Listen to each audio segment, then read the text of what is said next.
afternoon, everyone. Good afternoon. Good afternoon. That was not rhetorical. Actually, a warm greeting. I so appreciate you taking this hour to consider the topic of diversity and unconscious bias. We are so fortunate on our campuses to have such a wide variety of options in terms of how we might spend our time. I know there's at least one other event today that directly competes with this one in terms of its focus. So I appreciate that you're here. I also commend people from the graduate school and allies who have agreed to videotape this session. So just for those of you who are here, it's fair as well for you to know that it's being videotaped, because at times I may ask for input and so forth, and with issues like this, it's important to consider privacy and confidentiality. So, diversity and unconscious bias. I'm going to start with inviting you to think about decisions.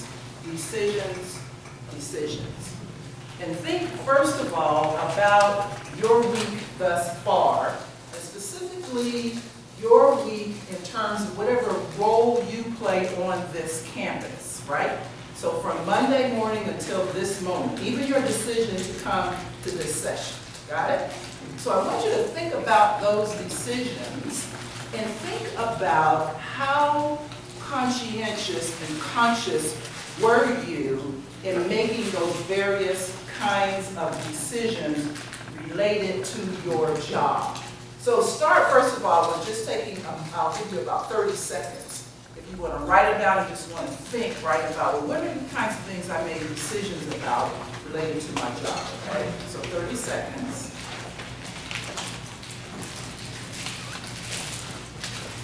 And I'm thinking along with you.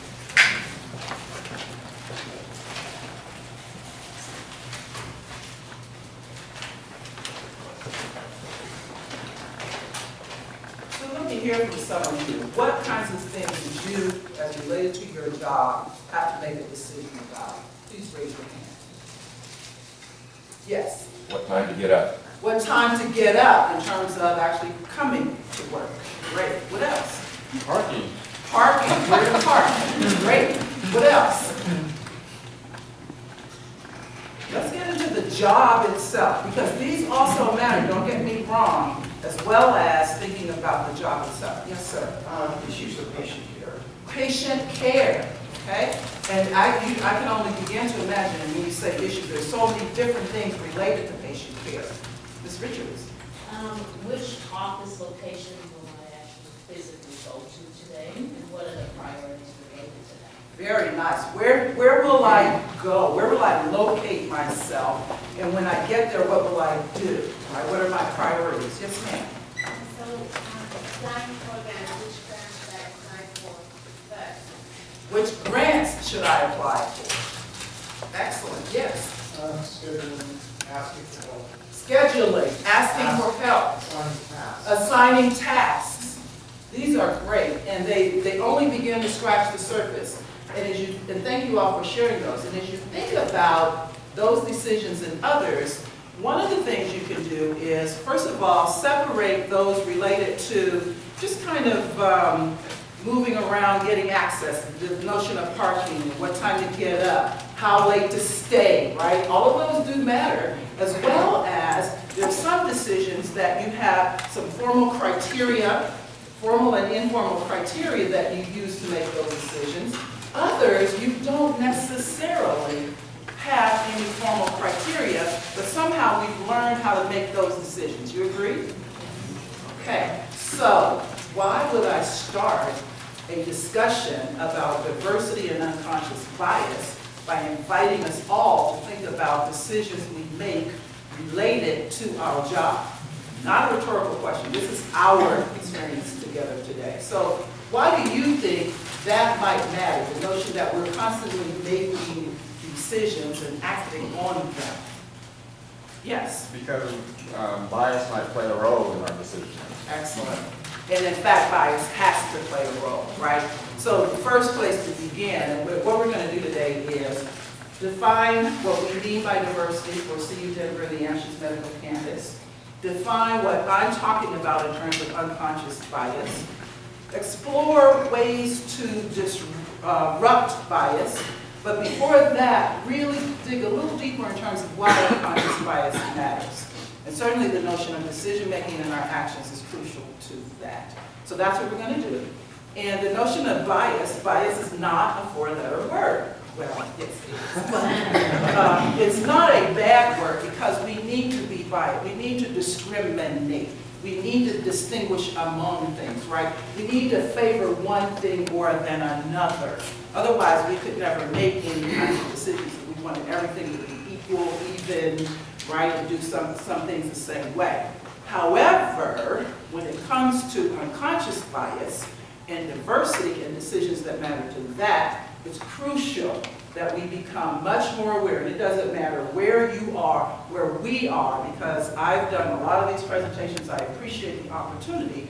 Thank you so much for initiating this, Dr. Weathers, and for your commitment to diversity and inclusion for our campuses. So I appreciate that very much. And I still am learning and growing, and I appreciate that. So we all can do better, is my point. And we're all guilty, if you will. We're likely to engage in unconscious bias. So with that being said, I would like to give even more clarity in terms of what we're going to do and what I'd like you to agree to.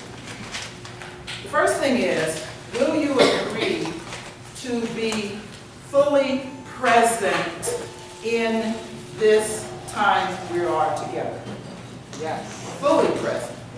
I want you to think of what does that mean to be fully present? What does that mean to you to be fully present? Really focus our attention. Yes. What you're saying, what you're thinking. Very well put. To really focus attention, and that is your thoughts, your feelings, to be aware of yourself as you're engaging in this. And by the way, that immediately becomes, I want you to start keeping track of actionable items. Because the last thing I want this to end up being today is that we have a great time admiring your problem, right? We're going to move beyond that, and everyone in here has to make a commitment that you'll have at least one specific, tangible, actionable item, something you will do differently or better as a result of our time together. You agree to that? Yes. So that's the first agreement, is to be fully present. The second agreement is to be responsible for your own learning.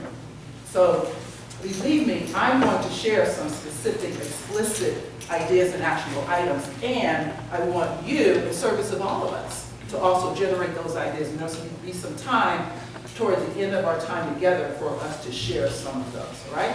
So what are the first two agreements?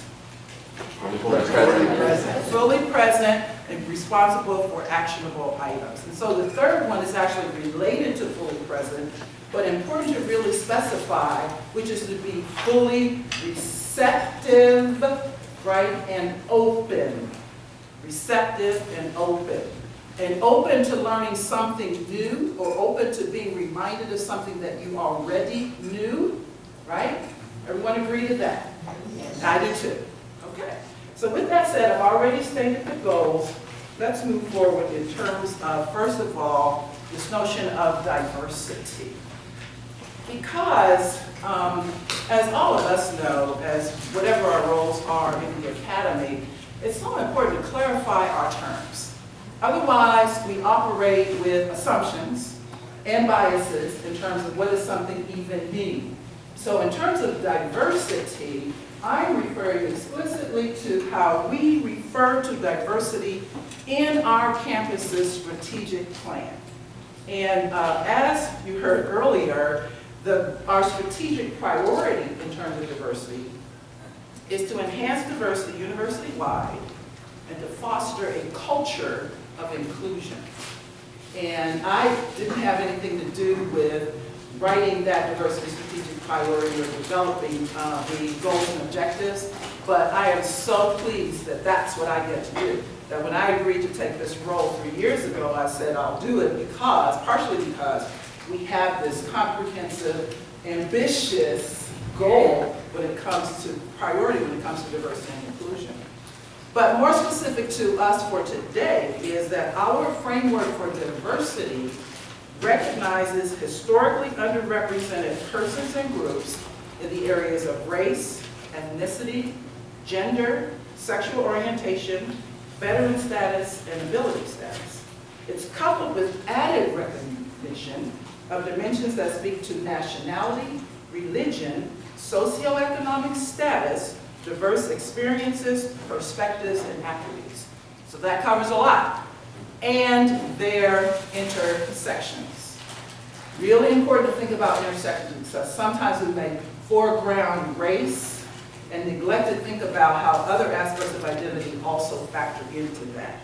Now, in addition to that framework for diversity, it's crucial to recognize that we also focus on inclusion.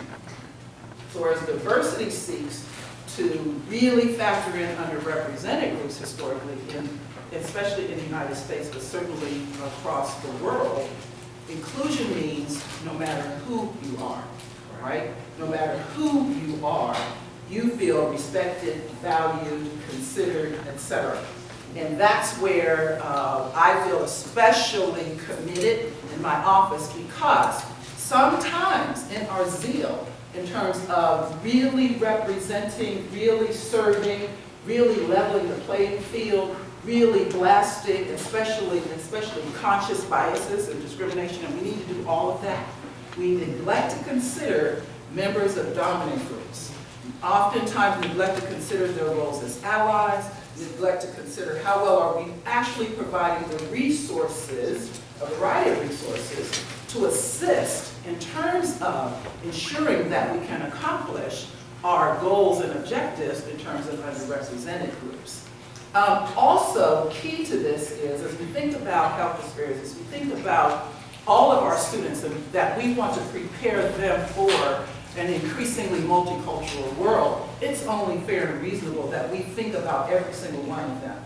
We think about, for instance, I worked with a group, it was last year now, where one of the young white males, we were talking about privilege. We were talking about intersections of privilege. And he said, oh my goodness, it's like I get the privilege jackpot. He said, I'm white, straight, male, US, middle class, in my 30s, educated, able-bodied, able-minded. And I said, yes, and that makes you uniquely positioned in terms of working as an ally as you are in terms of diversity and inclusion. That makes you uniquely positioned in terms of the difference you can make. And that, I could see that that made him feel better about his positionality, because sometimes, again, in our zeal to include those who have been excluded, we don't think as much as we ought to about those who have already been here, right, and expected to be here. So anyway, that's our framework in terms of thinking about diversity. Are there any questions or comments as we use that as our foundation for our discussion about diversity and unconscious bias today? Yes? Tons of questions already, but Good. but I'm wondering whether the university has a way of knowing whether we are improving a culture of inclusion. Is there a measurement of a culture of inclusion that we're able to track? That's an extremely important and good question. And we are using a variety of measures related to those aspects of identity and those aspects of the experience that we actually can, in terms of legally, as well as ability to strive to measure. So there are a number of kinds of measures, and we need to do more. And those include anything from gatherings like this, trying to get feedback, to track them, anything from things like the national, what does NSE stand for? National Survey of Student Engagement, to various units and departments having their means of evaluation and assessment. So we do try to keep track, because otherwise it's sort of why do it if we're not having a sense of whether or not we're making progress. Great question. Can I ask a more provocative question? Yes. Have you ever had a conversation with someone about the word ally? I have, and that's something we can postpone for another kind of conversation, because it is provocative. It is an essential concept And it's just like how I started off in terms of ally, in case that didn't pick up for the recording. Just as diversity is something we need to always clarify, what do we mean in this moment and how are we engaging in it? Ally could be a potentially loaded term, as well as people may believe they're being allies, but it's back also to how well are we resourcing people? How well are we having these conversations to understand what we mean, what we like, what we're collectively seeking? So it is an important issue, but not as germane to this topic for today. So I appreciate both of those questions as they do align with the goals of my office. And for anyone here with those kinds of questions or others, please always feel comfortable contacting me to have these kinds of conversations. If you have ideas about resources you might need. I know you're brand new to our community, and I so appreciate that you're coming inquisitive, right, and willing to learn and engage. So, yes. What do you mean by ally? Just broad, not Yes. get into- So what I mean by ally as a general term is one that you may think of in terms of anyone who is in support of members of a group external to herself or himself. So for example, when it comes to issues of race, there are people who, white people, can be allies to people of color. And perhaps, I don't know if you wanted that basic kind of definition. You said provocative, so I did assume that you were referring to sometimes people who strive to be allies really can get in the way, really have certain kinds of assumptions and enact and engage and indulge in their own privilege based on that particular identity category, and oftentimes unknowingly. And sometimes based on some of these actually unconscious biases. So thank you for the question to clarify that. So yes, you had something. Mine might be silly, but. Nothing so. Okay, so creating impressions by the way the person is dressed, for example, is that an unconscious bias? Definitely, extremely good observation, and actually leading us into what is unconscious bias. That unconscious bias refers to a variety of ways that we are unknowingly making decisions about individuals as their membership in groups based on how we've been socialized in terms of what to expect, how we've been socialized in terms of what's the right or wrong way to do or be, how we've been socialized in terms of who's capable or not. So it's a wide variety. So that notion of dress is huge. Even as people may not even be aware of it, and oftentimes the persons who seem least sort of convinced that these issues matter they tend to be members of dominant groups who have not even been socialized to think very much about their appearance in particular ways. Whereas members of external or out groups are very conscientious because of the likelihood that that initial impression is an important term that you use, is one that people are going to use to, actually, there's a kind of bias that's called confirmation bias. So that whatever happens is something that unconsciously they're thinking, well, that confirms it, right? That these people, these kinds of people don't even know how to dress for an interview. Or these kinds of people are too flamboyant. Or these kinds of people, etc., right? So that's a type of bias that can occur. Yes, sir. So in your view, the term you define unconscious bias in sort of a broad way. Sometimes people will use the phrase implicit racism. Are those equivalent? Yes, no, and is that a good idea or a bad idea? Excellent point, and actually, I love your comments and questions because they lead right into what I'm prepared to share with you. So sometimes people use the term implicit bias, right? And with that, you can also qualify it in terms of various isms, right? And all of those go back to that qualifying term, unconscious or implicit, meaning that we aren't actually aware. We're not intentionally drawing upon, invoking, relying upon these attitudes and so forth to inform our behaviors, to inform our attitudes. So yes. And more specifically then, unconscious bias is referring to a variety of attitudes or stereotypes that can affect our understanding, our actions, our decisions, including associations that we harbor in our minds. We harbor them in our minds. And where do they come from? Are we born with those biases? No, we are not. We are socialized in any number of ways in terms of our likelihood for perceptually to filter information and act unconsciously or behave unconsciously or have attitudes unconsciously regarding members of particular groups. And this definition is really focusing on members of groups in our own sense. And by the way, even our perceptions and sense of the groups to which people belong can be flawed, right?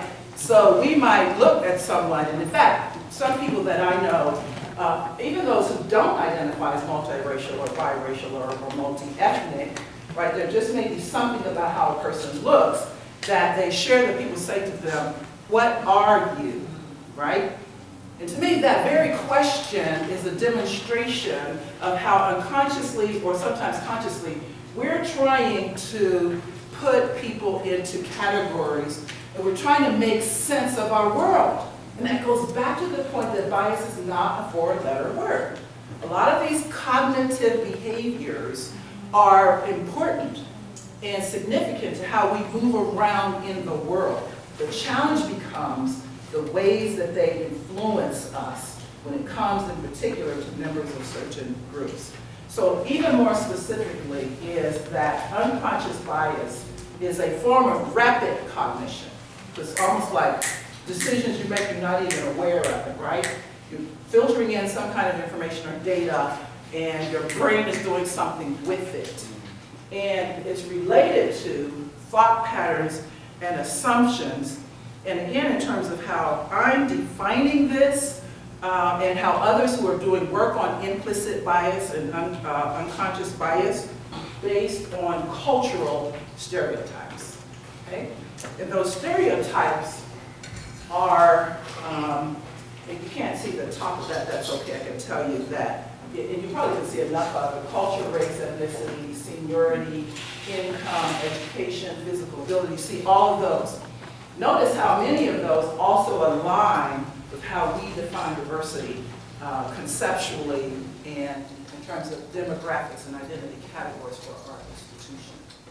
So, and they range from, by the way, seemingly positive attitudes and stereotypes, right? One that I can draw upon immediately is the notion that members of certain groups are better at math, right, than others.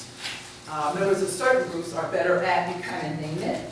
And the challenge with that becomes, for one, that becomes a prophecy about a person that she or he may or may not want to identify with. For two, unfortunately, what also can happen, fascinating what we do as humans with our brains and how we kind of socialize each other about how to think and how to process, is it also can mean because I have a stereotype, notice I'm saying I, because I'm still working on this stuff, people. I have an attitude, a stereotype about a particular group that says they're good at this, which also may then lead me to believe they're not so good at that, right? So that bias then can be dangerous and detrimental along those lines, in addition to just misidentifying someone in terms of who they are and what they're about. So that's a bit about unconscious bias in that regard. So I've defined it, I've talked about diversity, I've shared a bit in terms of some of the ramifications, but I want to dig just a little bit deeper in terms of unconscious bias, why it matters. And for this, I would like for you to turn to one other person, and I'm going to give you just about 2 minutes, so not long. Give you time just to think, first of all, before I ask you to turn to one person and try to generate one idea in terms of why you believe unconscious bias, as I've defined it, matters when it comes to diversity and inclusion here at our institution. There are no right or wrong answers. It's just a matter of capturing in the moment your sense of why this matters to us. Moment to think. Please pause.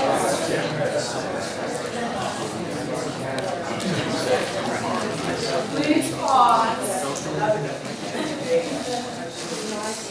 Thank you, partner, for sharing. Thank you all for sharing.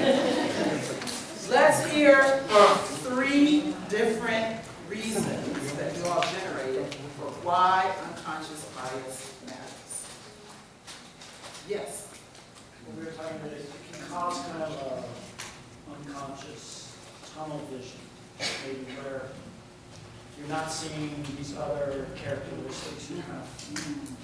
That is so rich. What I love about, and this, by the way, me, nowadays, almost any kind of presentation I do, even when someone invites me to do a keynote, I make it interactive. For me, it's an example of being inclusive, and it's an example of understanding that we all have something to offer, almost regardless of the topic. So I say that to you because I love it, I'm using it, hadn't thought of it before, but because the notion of the kind of, what it can lead to is we're only looking at and registering, and the challenge is we may not even be aware that we're doing it, right? Yes. And by the way, that already leads to an actionable item, right? What would that be? So first of all, let me just really acknowledge that that's an important point, that we may be likely to just focus on, right? This is this beautiful black woman, right? Of course, right? I'll be so dazzled by the beauty, right?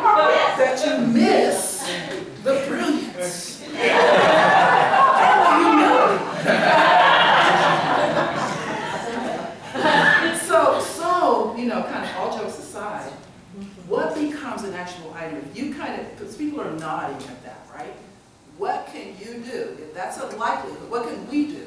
If it's likely for us in an interaction with someone to kind of really unconsciously be honing in on a certain aspect of their identity, basing our engagement on certain stereotypes, what can we do to disrupt that?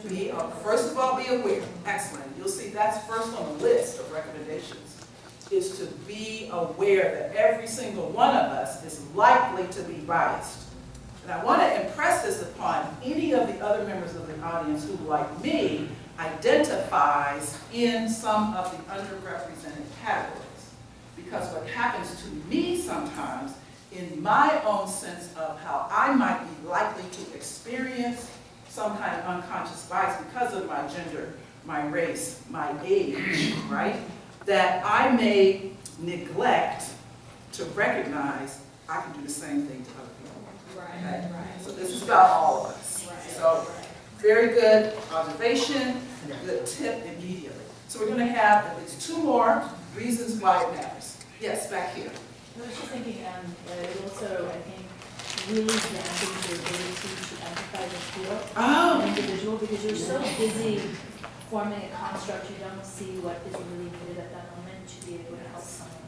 And Also, that's really unfortunate. yes, outstanding in terms of leading to unfortunate thinking is dampen empathy. And you'll see that's one of the other actionable items, is to increase your empathy. Just even in a moment of an interaction, to kind of tune into yourself in terms of what are you feeling, how are you feeling? In terms of understanding, frankly, no matter who that other person is, she or he is a complex human being, right? With stories and accomplishments and challenges and so forth that you couldn't even begin to know. Similarly for you, right? So that notion of empathy is another really important point, and our tendency to be biased can, and I like that verb, dampen our propensity along those lines. However, I do want to be sure, as I talk about avoiding tunnel vision, talk about having empathy, talk about recognizing that people are complex, there's a simultaneous likelihood that that person herself or himself has experienced a lot of issues that make her or his sense of being a member of a certain group salient for that person. So I'm not saying then that we meet every person as if we're all equal along those lines. So in particular, I come back to your point about health care, right, and providing health care for all of our various roles as we interact with people. Sometimes, not sometimes, when we interact with members of underrepresented groups, we have to do this kind of complex cognitive process of simultaneously being aware that there may be particular kinds of challenges, concerns, and so forth. And by the way, not only challenges and concerns, but advantages and positive aspects based on their identity, as well as, however, this is a unique human being. So really, really important point. You had something else to add to that? I was going to say, you talked about actionable items. Yes. You know, it's important to, it's not going to sound right, think like a dog. You know, What so. do dogs so- live in the moment? Yes, dogs are very, I mean, my dog, we had one incident where we were walking through, we were in Boulder and we were walking, you know, through Pearl Street and there was someone who was homeless. You know, and the natural response is to maybe withdraw or go, oh, no, but, you know, my dog, Ronnie, she just went up to them. That's and looked another them human and loved being them. for- And I thought, oh, okay, what, you know, she doesn't look at the externals. Mhm. She recognized something in them that was good, you know, and I thought that was kind of. That's a really good example. And another one, however, where it's important to offer a caveat that everything we're talking about and thinking about actionable items, you want to be mindful and heartfelt about when and how you use them, right? You also want to tap into sometimes your intuition or a reflex, actually might be one you need to make, right? Just to, you know, put these things in perspective. But it's, you know, it boils down to being thoughtful and heartfelt and present in terms of what you're doing and how you're doing. I'm going to take one more. I saw your hand up. Yeah, One more reason why. okay. Professor of pediatrics who works with children with developmental disabilities, sometimes there are expectations that someone can't do something, and based on that assumption, the opportunities aren't even given to the person to try. That's another really excellent point. And that's another offshoot of bias that we exclude without even giving people an opportunity to be included. And sometimes we do it with good intentions, right? We think we're doing them a favor. Just did a session last week of, which is somewhat related, I think you all can let me know if it isn't, of looking at high impact practices in teaching and learning on the downtown campus for undergraduate students. And they were talking about opportunities like study abroad, experiential learning, et cetera. And someone said, well, so many of our students work, and they're first generation families, and they have children. So it's not as easy for them, you know, to go to do these kinds of things. I said, yes, and let's not let our sense that that's who they are and those are their constraints lead us to not include and invite, and by the way, try to find resources. Because what can happen in those kinds of situations is that kind of decision making just piggybacks on what we think we know, right? And we may not even be aware that we're drawing upon those. So another really excellent point and great examples that I hope, again, is bringing this to life. And already, if we stop right now, I would hope everybody has their one thing that they will leave here committed to doing differently or better. But we have more time, and I want you to take a look at this picture. And I actually, I pushed the button too quickly, but that's okay. We need to move along anyway. Typically what I do is just show the picture without that statement on it. And I say, tell me what you see. Anybody, tell me what you see without the text there. What do you see? Just describe it anyway. Prefer blue tie over red. So there seems to be a preference of blue ties over red ties. They look like all men. They look like all men. Hmm? What? I said four old white men. So, if they looks like we see four older white men. And what do you base, you know, again, as you think about this, it's, again, self-cognition is fabulous to really, really think about, and how routinely we do it, and how definitively we make statements, right? Those are four white men, period. That's one black man, or, you know, depending on, if these were people you didn't know, and I suspect this is a familiarity for here for most of you, right? But you get my point of how and that's that kind of rapid cognition, and we can just keep it moving and make decisions and do things or whatever, and not necessarily even be correct, right? And looking at things like how they're dressed, okay? So they got the memo in terms of this is your uniform, quite frankly, right? And so we perform identities, and we learn how to perform those identities, and if we don't know how to do it, people will have conscious or unconscious bias toward us, make judgments about us, when it's really just a matter of perhaps no one has shared that kind of insight and information. But the real point of this is not only to remind us to think about how we sort and sift and categorize, but to make the point that the average height of a U.S. president has been slightly under 6 feet since 1900. So from that, we conclude that if you're tall, you'll be an awesome leader. No, in this case, yeah. It is an unconscious bias. But see, that's the point of the unconscious bias toward height, right? To the extent that research shows for salaries, and I need to double check this, but that most recent research says for every additional inch of height over the average, $789 a year more for salary.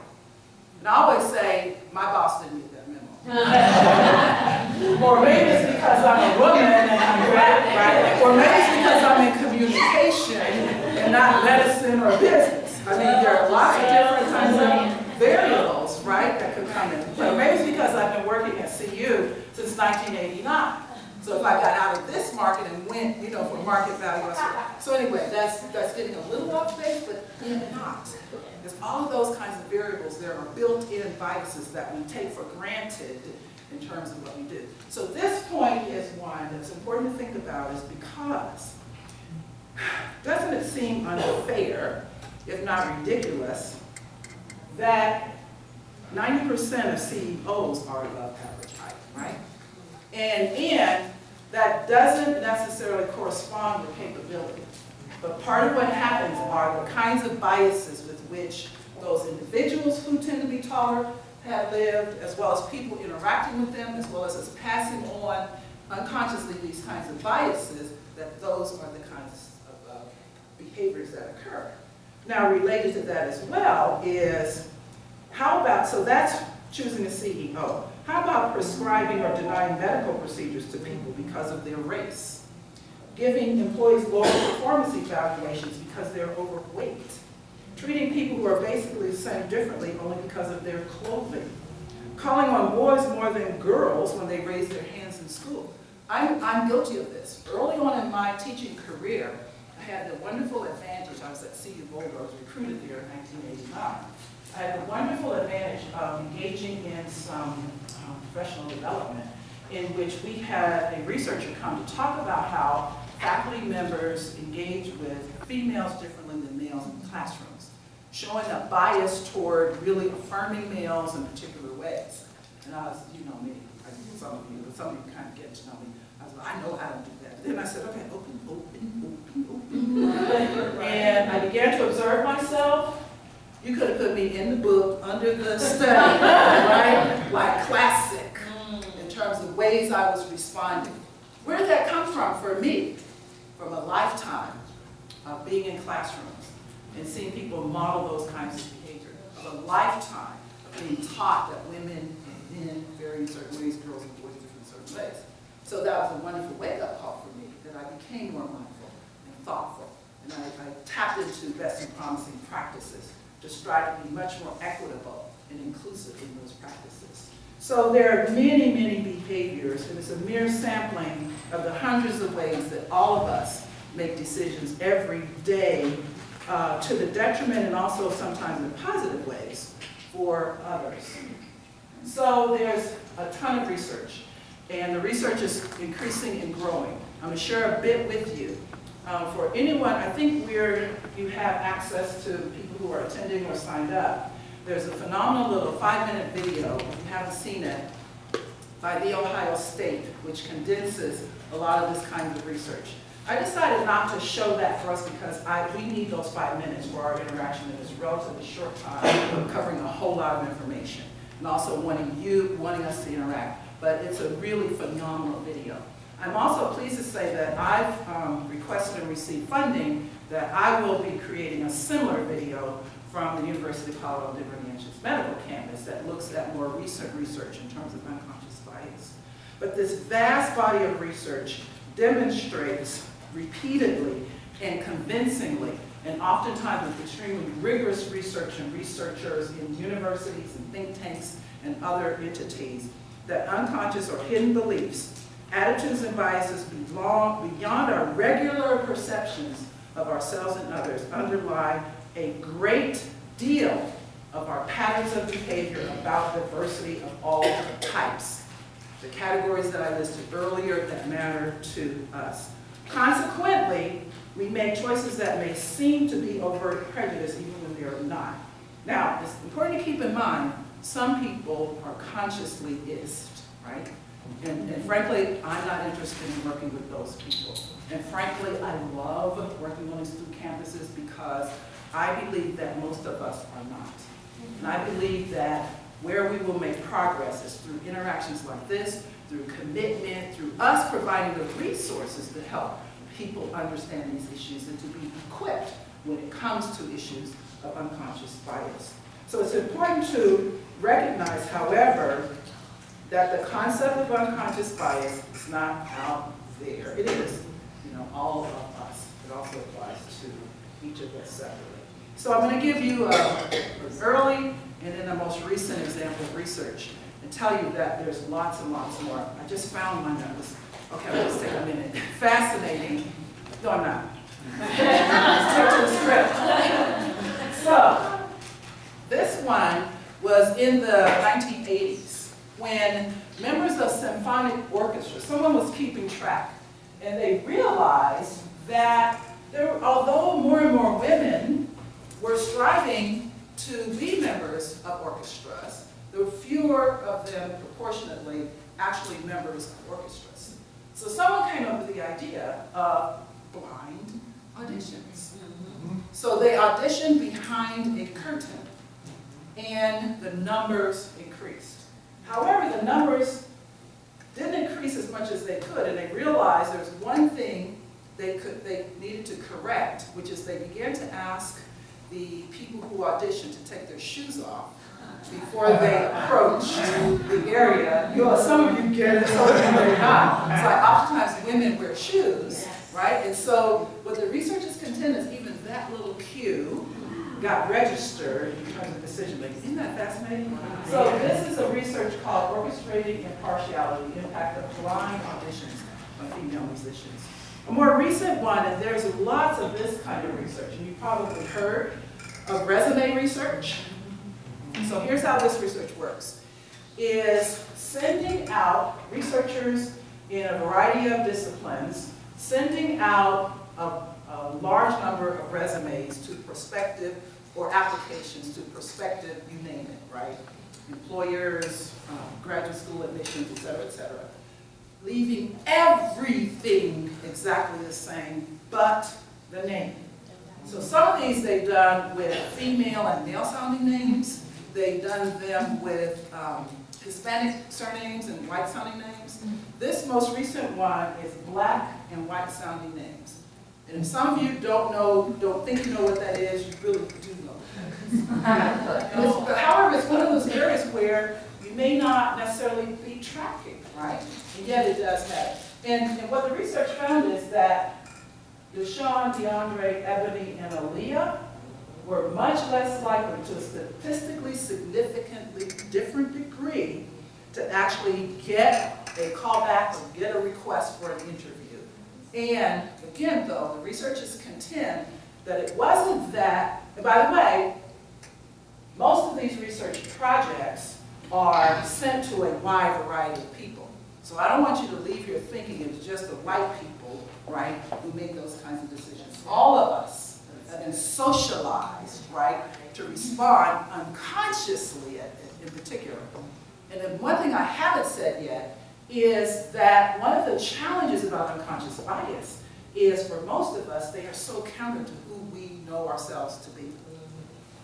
And that's why it's important to acknowledge it and to be open to the fact that it's likely for us. So that was the resume research, okay? An examination of racial discrimination in the labor market for recent college graduates. So I'm going to move on now in terms of how then do we manage unconscious bias. Acknowledge that it exists. Hold yourself accountable. My colleagues, it's important that each of us begins with ourself. Sometimes I come to these events and people will say, I just wish so-and-so was here. It's like, you know what? You are. No, and by the way, I get it, right? I get it. There are often times that there are certain people I still wish. I'm trying to figure out how do I get to something like this, or how do I do some kind of stealth consciousness raising, right? So I get it, and got to start with ourselves. And within that, also think about, well, what is your sphere of influence, right? Over whom do you have some influence, whatever that may mean, that you can share and ensure that we move forward. Monitor yourself with TUI. Some of you know this. This is my concept that stands for thinking under the influence, right? Of those kinds of unconscious biases. So what I do is I try to catch myself.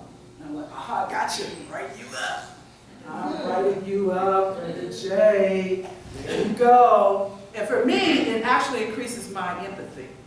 Because here I am immersed in this work, understanding it extremely well, continue to learn and grow. Yet when I'm honest with myself, I realize I had that interaction with that person. I was surprised at something she or he did.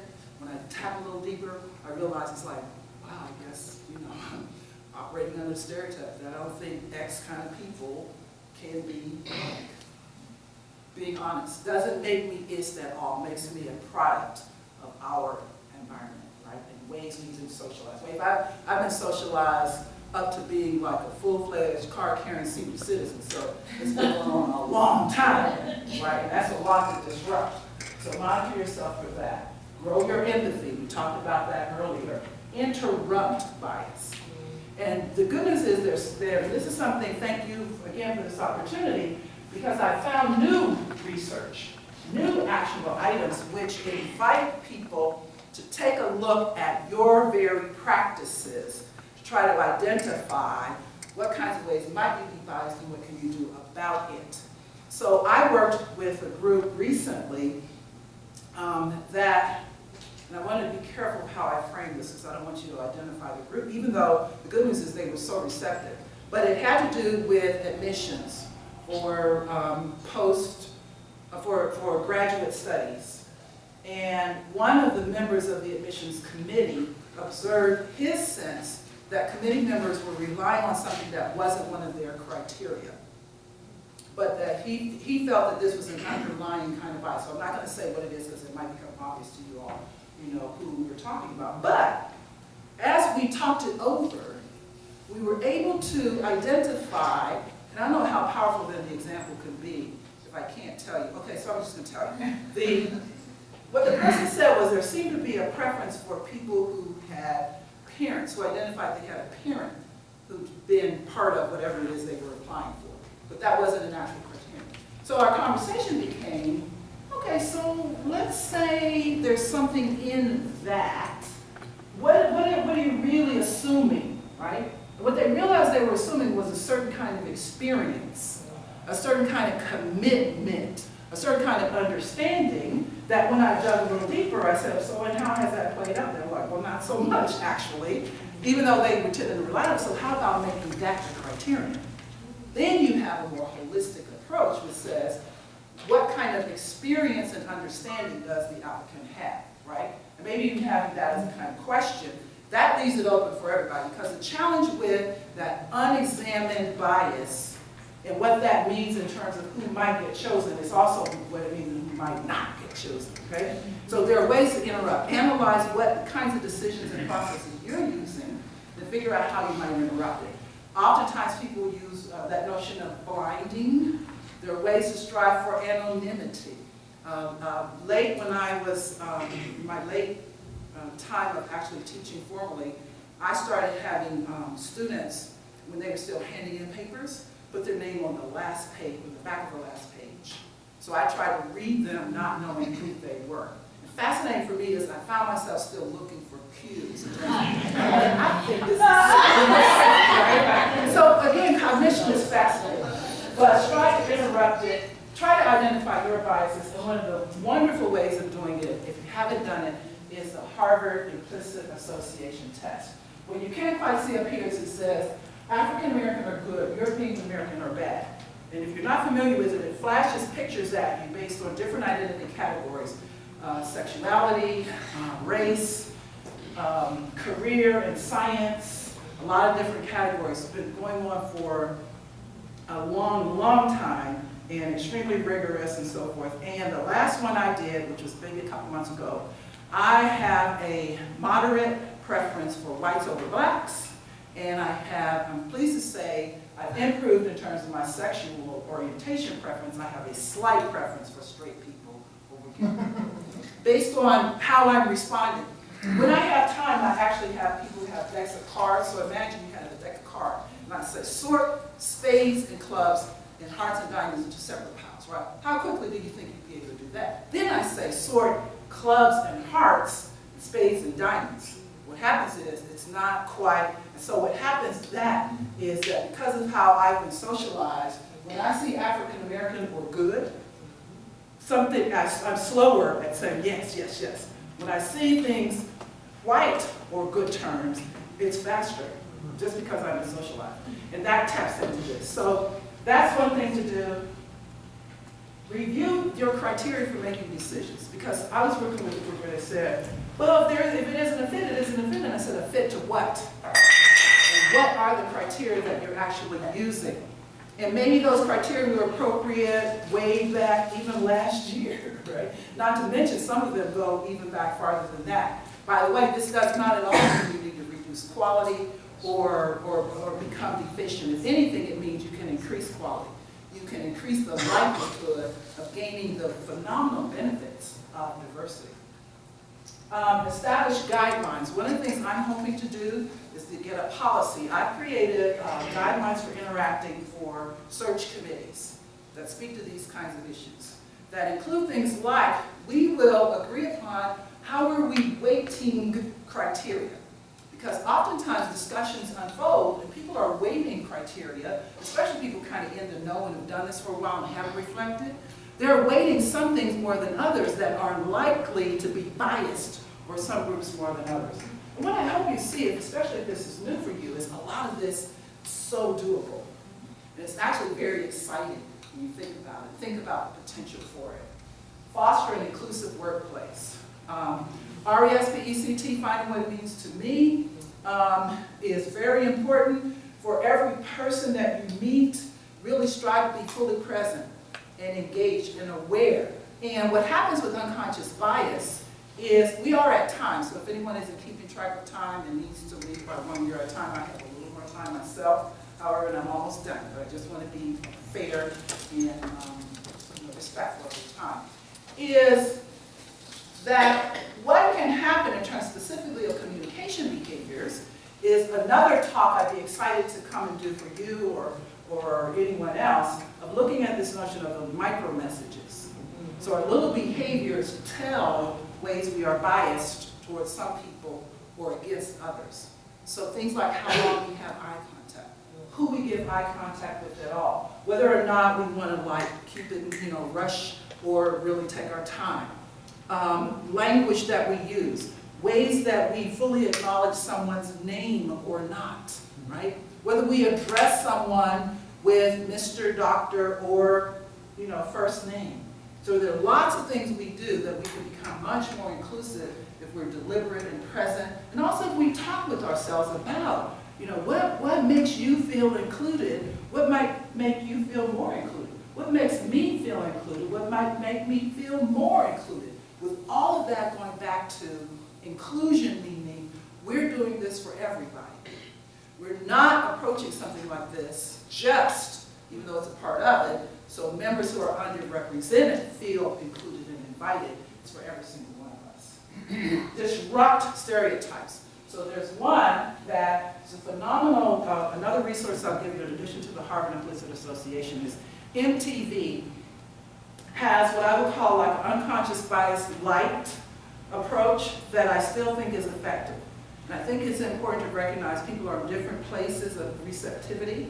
And so this I actually find appealing because of some of their approaches. So it's lookdifferent.org. And what they talk about is thinking about how we unconsciously support unconscious bias through so many artifacts and objects and examples in our curriculum and, even aesthetics of a space, right? I can remember being in one conference room, which, truthfully, all of the prior leaders were white men, right? So no offense to them, but I always just felt kind of like they were looking at me, right? And they really weren't painted with those kind of eyes, no, I'm kidding. but, right? It's just something to think about. And that doesn't mean don't keep those pictures up, right? So to be thoughtful about everybody, but what about also having some other kinds of ways, right? So it's like those kinds of things that really can make a difference. So showing this at what appears to be an African-American woman scientist, right? These are ways that you can disrupt.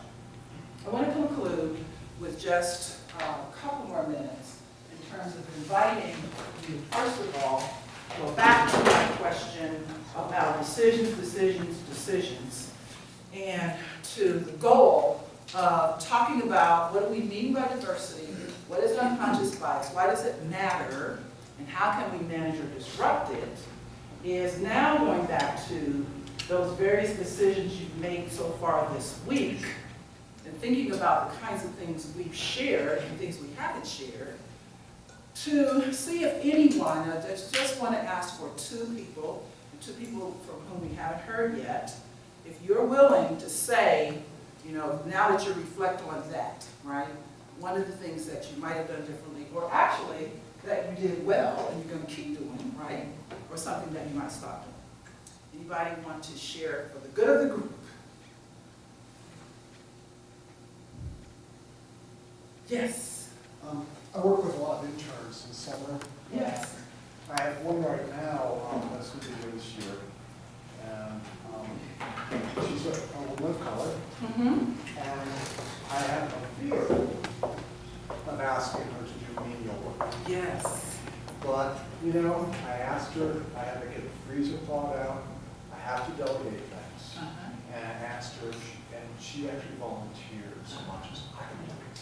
Yes. And I asked, and she did a fantastic job. And it took something off my shoulders that I didn't really have time to do. It would have been later in the day. So I have to kind of balance that and always ask questions. So I've had PhDs, I've had doctors, and a lot of other people trained in my lab at times where I'm just a technician, but they may not know how to use a pipette. Yes. So if I don't ask, have you used a microliter pipette? Yes. I don't know that. Yes. So I appreciate. If I ask, are you willing to do this? So you have modeled, right, the kind of self-talk and thinking that I do, that I encourage all of us to do. You've also tapped into how complex these issues can be. Yeah. One of the things when it comes to potential for bias in a situation like that I work with groups and I say, up front, let everybody know this is the deal, right? So this is the deal. For example, what I've found in workplaces is an expectation that women and or clerical persons are the ones who will clean out the refrigerator, for example. So what I've tried to do is say, let's rotate, everybody gets to do this. Right? Or in another situation, a situation I'm aware of, a clinical situation where some students of color felt that some white faculty were being demeaning to them, is it really turns out that some of that could be unconsciously operating. Let's keep that real. However, what also was operating was that when you're in that really environment where it's crucial in terms of patient care, where you make a decision or do something, sometimes I as a physician may seem brusque to whoever you are because I've got to get there and get to work. But what I suggested is say that up front, right? So that then if it happens to a person who's a member of a non-dominant group, they may be less likely. But the other thing you do is an inclusive workplace and other kinds of, what your workplace means all the work we do, is you talk about these issues, up front. And you strive to have a workplace where, because a challenge with what you described is still the power of the authority differential. So what I may say, I asked my student to do blah, blah, blah. It's like the student heard me say, do this, right? So it's important to recognize the potential for that power differential and to strive as much as we can to really have those interactions. Be open to, right, how we can create them. The other thing is, if you haven't gotten it yet, and you may have, is these things won't always work well, despite your best intentions, and we're using some of this by the book. For many people who have lived a lifetime of conscious and unconscious bias, they may still filter what you've done as being biased against them. And the best I can do is the best I can do is to continue to work the process and not let my sense of, because what can happen is people just shut down, period. And they don't interact and they don't engage because of fear that they'll be perceived as consciously biased, right? So in conclusion then, thank you so much. I could talk with you all and interact with you. This has been very rewarding for me. I hope it has been for you. And I want you, in closing then, to go back to recognizing how many decisions we do indeed make throughout our days. And to be determined and recommitted, if you were committed already, or become committed to thinking about how unconscious bias can operate, and to decide you're going to be that person who's helping to manage and disrupt unconscious bias in service of our phenomenal strategic priority, which is to enhance diversity university-wide and foster a culture of inclusion. So go within to this moment and decide on the one thing you're either going to try to stop doing, you're going to keep doing, but do it better and be more mindful and heartfelt. You're actually now going to start doing. Thank you.